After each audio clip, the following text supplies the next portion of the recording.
When I started this channel, I never could have imagined I'd be making a video like this. I exposed Ali Mahvan in this video, so he sued me. The video is currently sitting at around 250,000 views, and I appreciate everyone weighing in on the situation and offering support.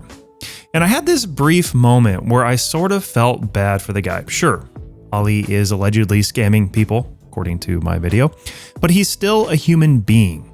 And I sort of started liking the guy in a weird way. It was entertaining. Every time I learned more about him or interacted with someone from his past, it was like uncovering a juicy plotline straight out of a TMZ-style reality show. And then I received an email notifying me that Ali was suing me, and I was quickly reminded of who I was dealing with. I live in America where we firmly believe in the power of the First Amendment and the right to free speech, which is not only a constitutional right, but is also a cornerstone of democracy. It empowers us to challenge falsehoods and hold individuals accountable for their actions. And I live in Texas, and Ali and his company are located in Florida. So you could say I was surprised when I was being sued in Ohio. If you aren't from the US, let me give you a quick brief on how all of this works. There are 50 states in the US with different laws and jurisdictions. When you sue someone in the United States, people will often shop for a jurisdiction that is most favorable. Another difference between American courts is that you pay for your own legal defense in civil cases, even if you win. But there's a catch. Most US states have anti-SLAPP laws. These laws were put in place to discourage lawsuits trying to limit speech. And there have been several high-profile cases around SLAPP suits, such as the John Oliver situation when he was sued by a rich coal tycoon. You may remember that in 2017, we aired a piece on the coal industry that touched on this man, Bob Murray, the then CEO of Murray Energy, the largest privately held coal company in America. Before the show went out, Murray's attorneys had sent us 2 separate letters warning us that if we aired the story, he would sue. Well, you may know, we went ahead with the story anyway, and this happened. Comedian John Oliver is the target of a lawsuit by one of the country's largest privately owned coal companies.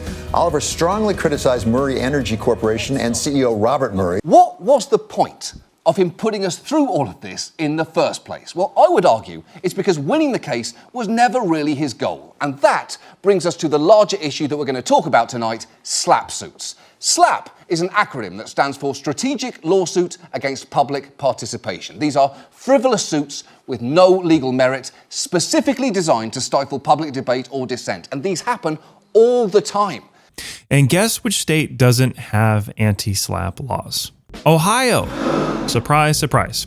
And when you do the math, it's just not worth it to try to fight a lawsuit as a small YouTube channel. HBO spent $200,000 defending Oliver, and they didn't even go to trial. I made a whopping $867 on the original TWS video so far. I don't have a Patreon, I don't have YouTube memberships, and I didn't take any brand deals. It took months of research, dozens of interviews, a few days of editing, and now the video will cost approximately $10,000 in legal fees before trial. And if it does go to trial, it could cost tens of thousands more. And if I were to lose, who knows what that would do to my family and I. My wife is pregnant with our 3rd child, and I think most people in this situation would concede, delete the video, and move on. Because what's the point? If I win, I owe thousands of dollars. If I lose, it's even worse. This video means more to Ali than it does to me. Or so he thought. Luckily, I have help on my side, and a good lawyer reached out to me willing to help me pro bono. This doesn't mean it's not going to cost me money still. I might need to travel to Ohio, pay court fees and other expenses. If you want to help me out, I will be organizing a fundraiser in the event that Ali doesn't drop the lawsuit. I am not going to launch a GoFundMe or anything like that currently. If you have a favorite streamer, let them know that I would really appreciate any support, react content, or attention to this situation. Let's first talk about some wins. My video was so impactful, so much so, that Ali tried to copyright take down my video off of YouTube. I assume this happened shortly after the video went live. In the email YouTube sent me, they had lots of back and forth with Ali that most likely happened over weeks, but they didn't give me any timestamps. In the email, YouTube told me that they ruled in my favor. My video has remained live. We are 2-0 against Ali at this point. Next, Training and War Simulator, previously known as Track While Scan, is also promoting a GCS brand on their website called Global Combat Simulator. It's my opinion that this is a way that they can distance themselves from the drama. They also have halted all pre-order sales at this time. That is another huge win for us. 3-zip. And finally, there's going to be a lot of people we save from being scammed in the future. For example, I found out about a small streamer named Merk Anthony who was ripped off by Ali 3 years ago. Here's Mark Anthony with his crew being scammed by a street gambler. So do I have to get it right, or like, do I just get 100? Bro, you got it. If like that, you lose. What's your bet then? All right, 500, right here. It's this one, bro. No, it's this one. I'm telling you, I'm trying to get you flipping when I told you. Why you ain't listening? I'm gonna give you another shot, bro. All right, bet. All right, last bet. Don't It's under my finger. Last bet. I'm flipping it. Okay, don't move it. Bro. Dude, if this is fucked, then I don't know how the hell you did that.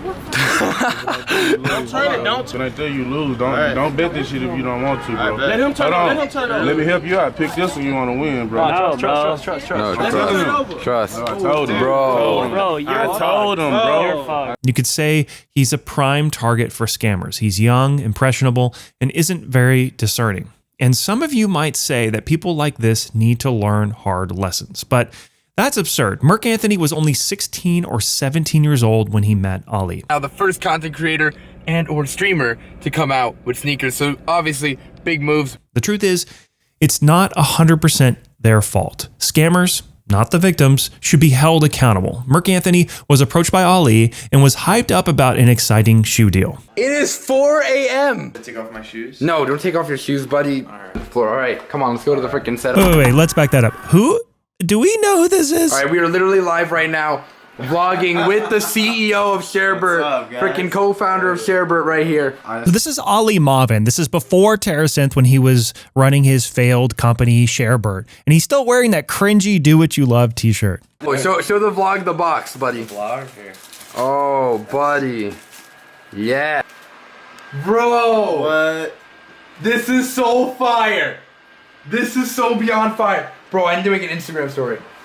Bro, oh my, dude, it's a magnetic box, there's no way. Yeah. Are you serious? Bro, it's a magnetic box. It's big moves. It's a $300 pair of sneakers, man. Holy. It's high-end shit. Holy, dude, I'm in love. Oh my. Oh, dude, the orange. there's no way. We followed up with him after finding these videos, and sure enough, Ali owed him money, according to Merk Anthony. I had a very bad experience with Ali. Loss of lives, and I never got paid a single dollar for the sales I made. I believe we sold 15 units. The retail price was $250, which is a very high price considering I ended up finding out he did the whole thing with a drop shipping site. Even worse was the quality of the shoes. The shoe box looked great when they arrived, but the things that held the laces in would tear off if you wore them enough. I ended up out of pocket personally reimbursing multiple people that ordered the shoes if they either didn't arrive or broke quickly after use.